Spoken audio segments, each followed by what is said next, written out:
नमस्कार, मेरा नाम ज्ञानेश्वर है और आप देख रहे हैं खबरों के पीछे। रोज रात 9 बजे एक नई कहानी लेकर हम आपके सामने हाजिर होते हैं।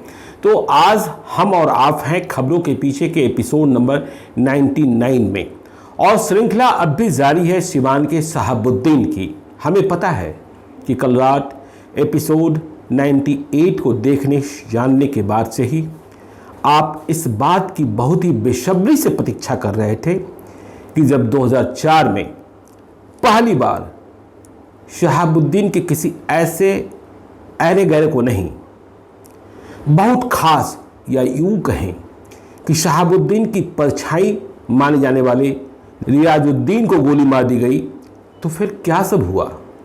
शहाबुद्दीन हिल गए थे, यह बात तो सही है, लेकिन मर्डर मिस्ट्री में क्यों बदलती चली गई। ऐसे में आगे क्या क्या सब होता रहा।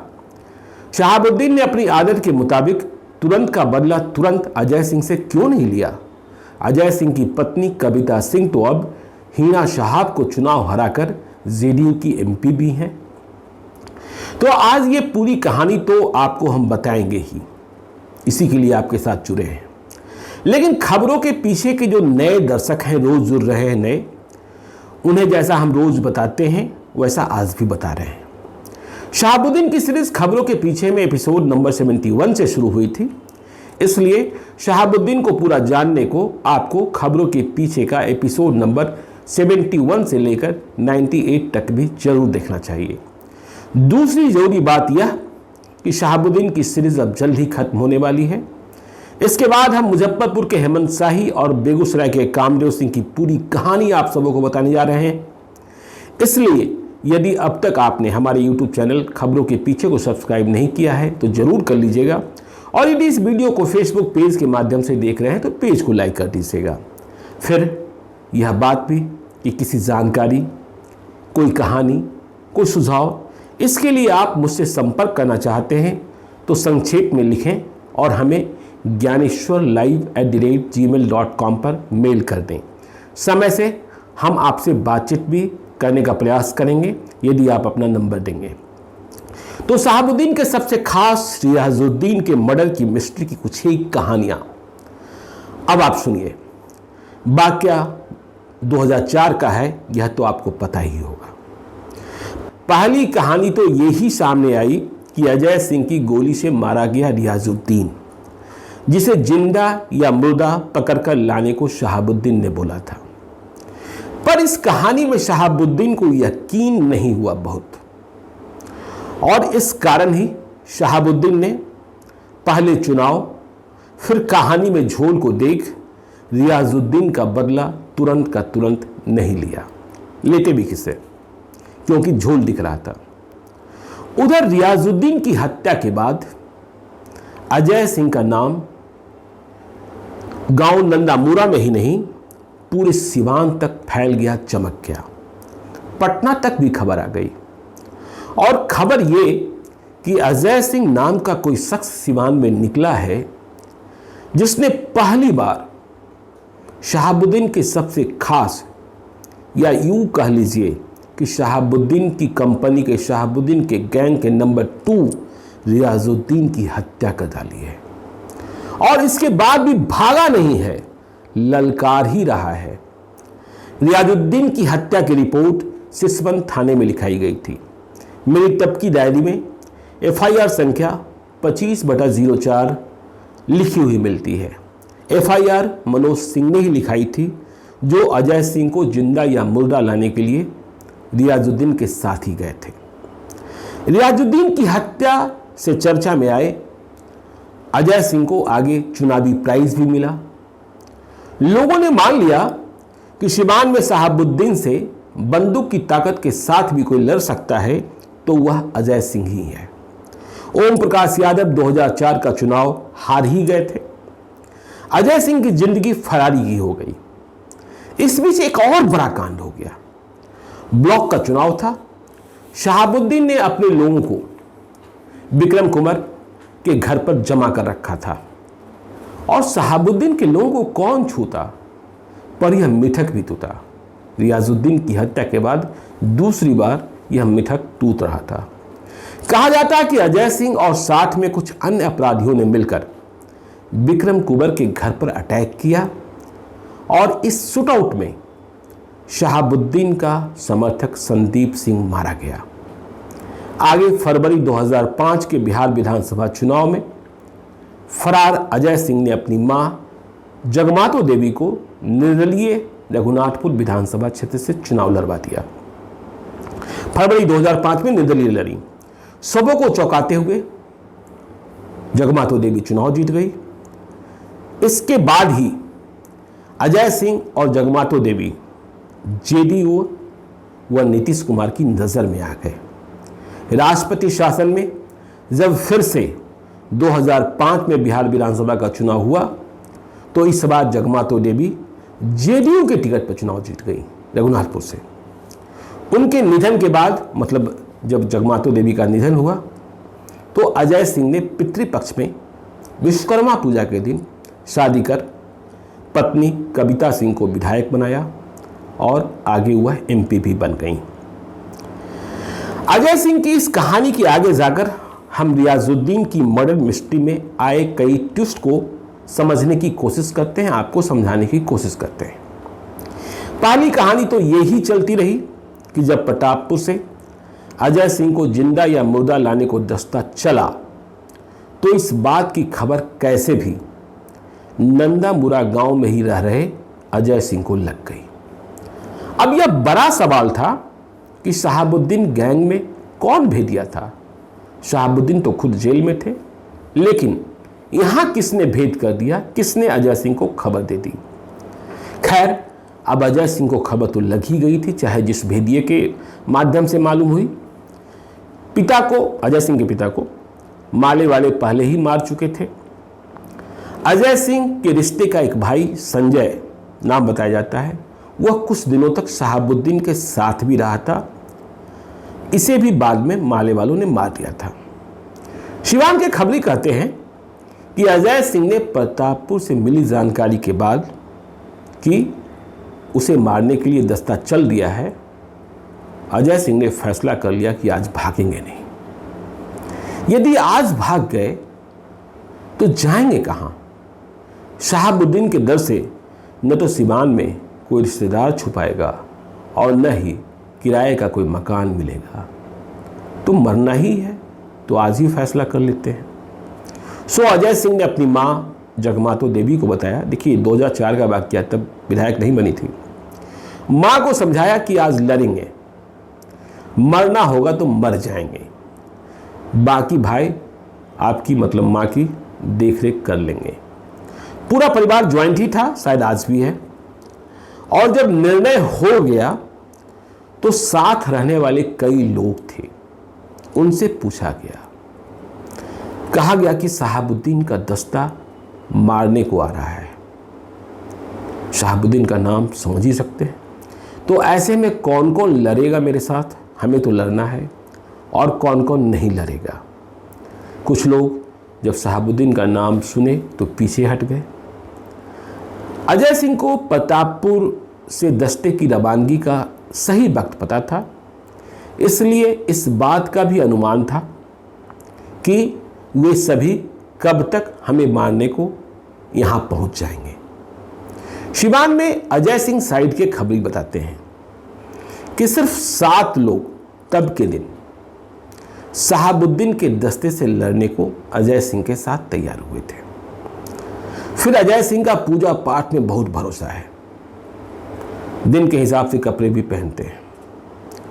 तो जब फैसला हो गया, इसके बाद सभी मंदिर में गए, गांव का ही मंदिर होगा, हथियार आदि साथ लेकर गए और वरदान मांगा कि आज वे मारने आ रहे हैं, हमें लड़ने का आशीर्वाद दो।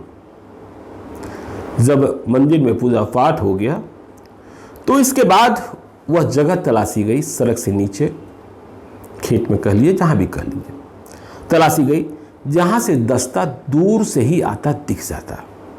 मतलब जब नज़दीक आने लगे तो दूर से ही दिखे।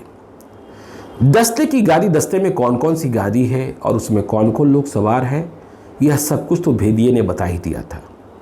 यह भी समझ थी, सभी समझते हैं कि पहले उन लोगों को, मतलब जो दस्ता मारने आ रहा है, उन्हें फायरिंग करने का मौका मिल गया तो फिर हम कैसे भी चाहे कुछ भी कर ले जीत नहीं पाएंगे, सभी के सभी हम मारे जाएंगे।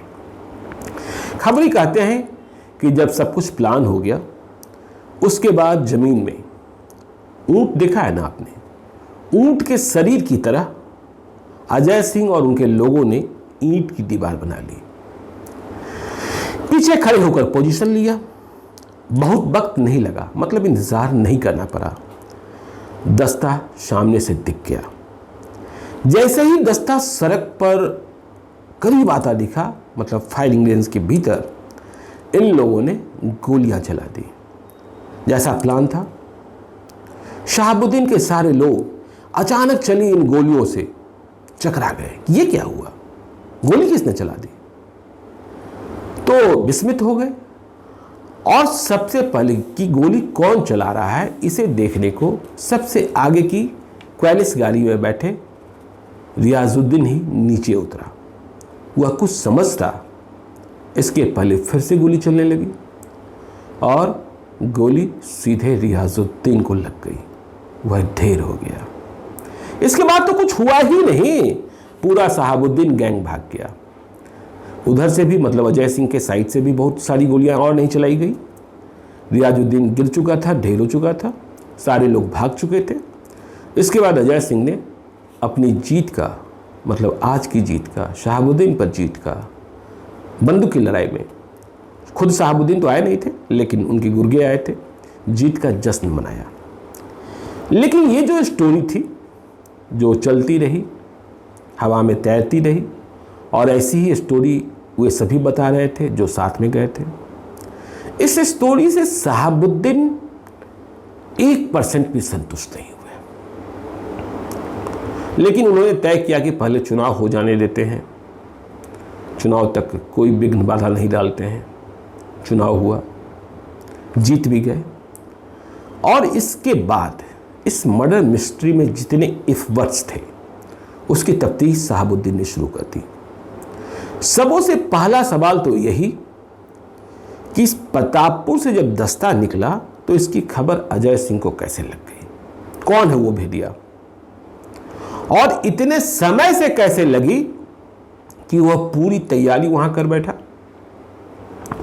फिर कुछ लोग तो यह भी कहते हैं कि शहाबुद्दीन का प्लान ही कुछ दूसरा था, पहले का प्लान कैंसिल किया जा चुका था, पर सबों ने, मतलब दस्ते में जो लोग शामिल हो रहे थे उन सबों ने मनमानी की और रियाजुद्दीन को यह कहकर ले जाया गया कि शहाबुद्दीन का आदेश है। जब शहाबुद्दीन का आदेश हो गया तो रियाजुद्दीन तो साया था, उसे मानना ही था।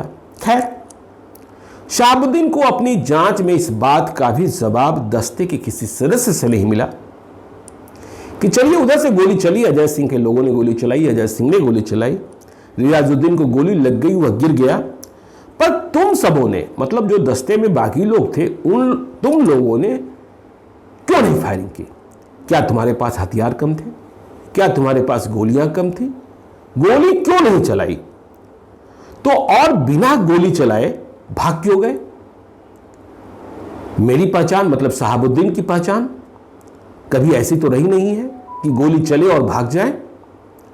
और तो और तुम सभी रियाजुद्दीन की लाश छोड़कर भाग आए, एक गाड़ी भी छोड़ आए। शहाबुद्दीन ने कहा, तुम सबों की बात सही भी है तो यह कायराना हरकत है और इसे शहाबुद्दीन कबूल नहीं कर सकता है।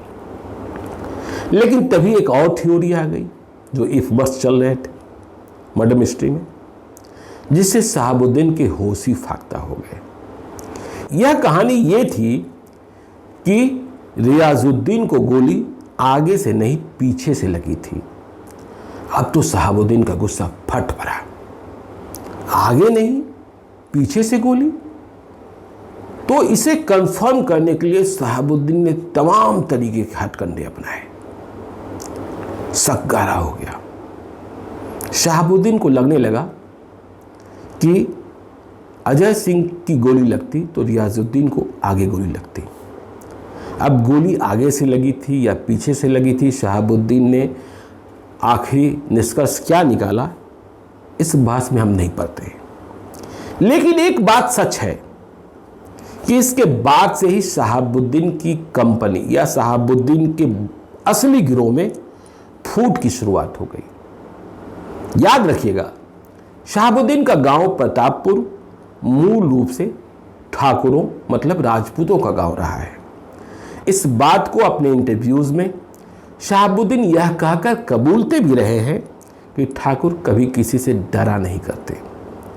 लेकिन सच ये भी है कि गांव प्रतापपुर की पहचान बाद में शहाबुद्दीन के ही गांव के रूप में हो गई। तो इस प्रतापपुर गांव में जब शहाबुद्दीन का बचपन बीत रहा था, बड़े हो रहे थे, हाफ पैंट के ज़माने में थे, तो सिवान के हमारे खबरी बताते हैं कि मनोज सिंह ही बचपन में शहाबुद्दीन के सबसे जिगरी दोस्त हुआ करते थे। दोस्ती ऐसी वैसी नहीं थी, दोस्ती ऐसी कि मनोज सिंह की साइकिल पर बैठकर ही शहाबुद्दीन गेहूं पिसवाने को आटा चक्की पर जाया करते थे। और यह दोस्ती रियाजुद्दीन की हत्या के वक्त तक जिंदाबाद रही। मनोज सिंह शहाबुद्दीन के सबसे खास थे। वे जो चाहते करते, उन्हें कोई छू नहीं सकता था। और मनोज सिंह पर भी कई केस हुए। माना यह गया कि वे भी कांड को अंजाम देने में शामिल रहते हैं। पर जब रियाजुद्दीन की हत्या हुई तो मर्डर मिस्ट्री के कारण मनोज सिंह से बात बिगड़ने लगी, रिश्ते बिगड़ने लगे। बहुत कुछ कहा सुना नहीं जाने लगा। दोनों ओर से खामोशी की चादर जिसके भीतर तनातनी था पसर गई। विश्वास भी खत्म हो चला। ध्यान रखिए, रियाजुद्दीन भी प्रतापपुर गांव का ही रहने वाला था और ऑपरेशन अजय सिंह वाले दस्ते में रियाजुद्दीन के बाद सबसे खास मनोज सिंह और ध्रुव जायसवाल को ही शामिल किया गया था। ये वही ध्रुव जायसवाल जिसने चंद्रशेखर की हत्या की, जेएनयू छात्र संघ के पूर्व अध्यक्ष, सजा भी काट रहा है। आगे एक बार ऐसा भी हुआ कि बिना शहाबुद्दीन को बताए एक टेंडर में हिस्सा लेने को मनोज सिंह गोरखपुर चले गए और वहां जब पहुंचे तो शहाबुद्दीन के एक और जिगरी दोस्त मौजूद थे। आश्चर्य हुआ। उस दोस्त ने कहा कि शहाबुद्दीन ने तो मुझे कहा था आने को, आप कैसे आ गए? तो उसने कहा कि मैं आ गया। फिर शहाबुद्दीन से बातचीत कराई गई। शहाबुद्दीन ने मना किया मनोज सिंह को और मनोज सिंह वापस लौटे। तो दूरी अब बहुत दूरी तक बढ़ते चली जा रही थी। रियाजुद्दीन की मर्डर मिस्ट्री उलझती ही जा रही थी। तभी 2005 में एक दिन ऐसा हुआ कि मनोज सिंह के भाई की गोली मारकर हत्या कर दी गई। यह बहुत बड़ी बात थी। मनोज सिंह के भाई को भी कोई मार देगा, सिवान में कोई सोच भी नहीं सकता था। पर जो होना था वो हो गया। शहाबुद्दीन मनोज सिंह के साथ जब तक रहे, उधर देखने वाला कौन था। लेकिन हालात तब के ऐसे हो गए थे कि शहाबुद्दीन भी खुद उलझते ही चले जा रहे थे। लेकिन बहुत जल्द ही यह माना जाने लगा कि मनोज सिंह के भाई की हत्या के पीछे भी शहाबुद्दीन के ही लोग हैं। शहाबुद्दीन कुछ नहीं बोल रहे थे, इसलिए शक और गहराता चला गया। सिवान के खबरी कहते हैं कि मनोज सिंह को इस बात का और भी मलाल था कि यदि शहाबुद्दीन और उनके लोग इस मर्डर में कहीं नहीं हैं तो उन्होंने क्यों नहीं भाई की हत्या हो जाने के बाद मातम पुरसी के लिए भी बातें की। बात करते तो कुछ समझ में आती। और जैसा पहले होता था कि कुछ बात होती थी तो शहाबुद्दीन तुरंत हत्यारे को तलाशने के लिए परेशान हो जाते थे, हत्यारे को जवाब देने के लिए परेशान हो जाते थे। लेकिन अब जब मेरे भाई मतलब मनोज सिंह के भाई की हत्या हो गई तो वे ऐसा क्यों नहीं कर रहे हैं। सिवान के खबरी कहते हैं कि मनोज सिंह के भाई के प्रति शहाबुद्दीन के लोगों ने शायद यह भी कान भर दिया था कि डीएमसी के अनिल और एसपी रतन संजय, जिन्होंने शहाबुद्दीन को बड़ा परेशान किया, जब वे प्रतापपुर गांव में जाकर जनता दरबार लगा लिए थे पहली बार प्रशासन का यह कदम था।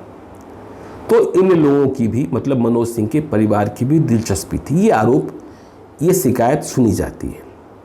कहा जाता है कि इसी जनता दरबार के माध्यम से डीएमसी के अनिल और एसपी रतन संजय ने शहाबुद्दीन के घर में बड़ी रेड डालने का सारा रोड मैप तैयार कर लिया था।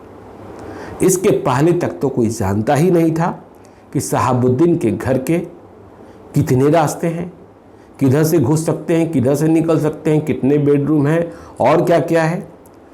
साथ में प्रतापपुर में और कहाँ कहाँ क्या क्या रेड करने पर मिल सकता है।